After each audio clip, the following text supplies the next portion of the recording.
Financé par la coopération suisse au Bénin et cofinancé par le PADMAR FIDA et le partenariat avec la mairie de Cotonou, le projet pilote de promotion de l'agriculture hors sol biologique et de l'esprit d'entrepreneuriat PASBE est une initiative d'adaptation face aux problèmes du foncier et de l'inondation pluviale dans la commune de Cotonou.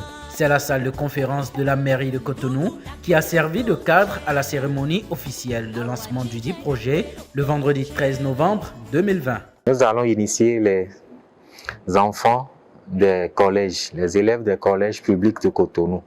Et la phase pilote doit être faite dans 4 collèges publics de Cotonou. Verdocor, Saint-Rita, Aquapa Centre et Sebea. L'objectif de ce projet, c'est de faire en sorte que au moins chaque enfant, chaque élève savent manipuler la culture hors sol bio à base de fibres de palmier à huile. J'insiste vraiment sur ça. Les enfants sauront comment produire avec les fibres de palmier à huile, comment composter les fibres, comment traiter les plantes avec l'urine de vache, et avec ça, eux aussi peuvent devenir des entrepreneurs agricoles. Ce projet permettra de former et de prendre en charge 500 jeunes déscolarisés. 35 jeunes seront recrutés en emploi direct par le projet.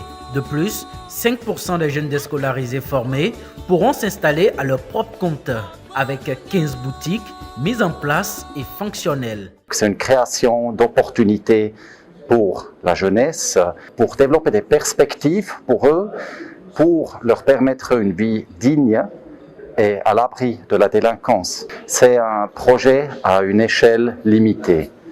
Donc il s'agit de tester l'approche et de l'évaluer. Et si ça marche, cette approche pourrait être mise à l'échelle.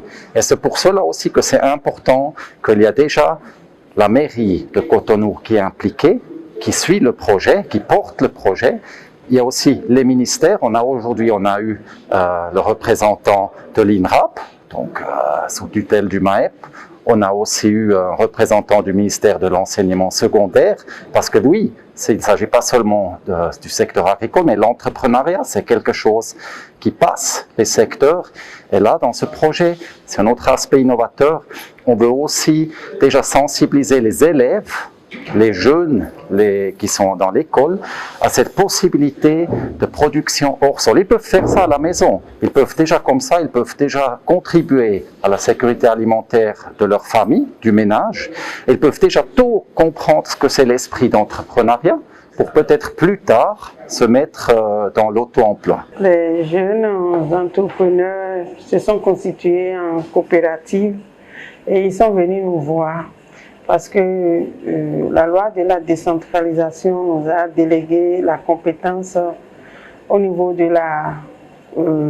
l'agriculture dans les communes depuis la loi du 15 janvier 09 portant déconcentration ou institution des communes. Donc quand ils sont venus, nous les avons écoutés, nous avons trouvé que le projet était pertinent. Donc ils sont venus, ils ont émis l'idée. Et ensemble avec les chefs services et les collaborateurs, nous avons monté le projet.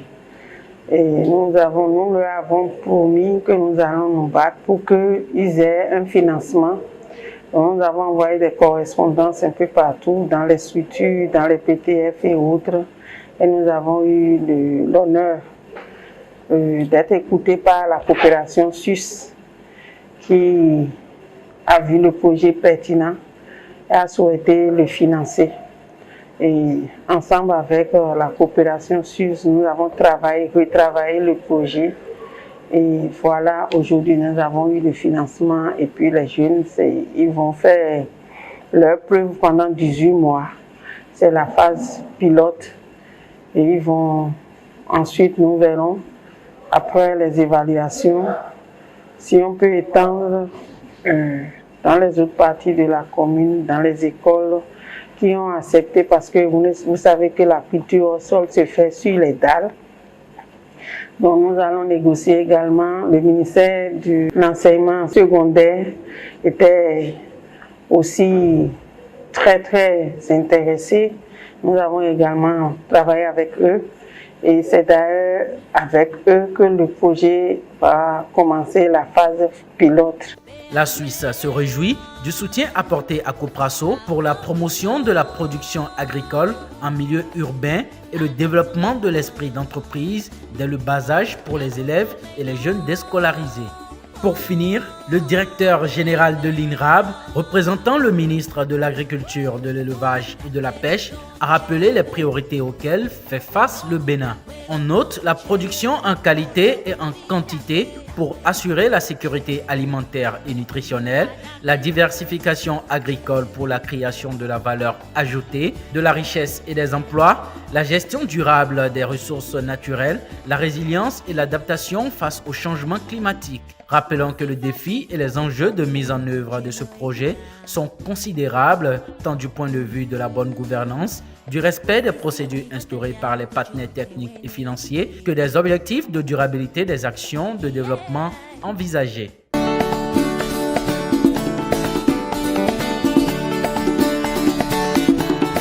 Oye,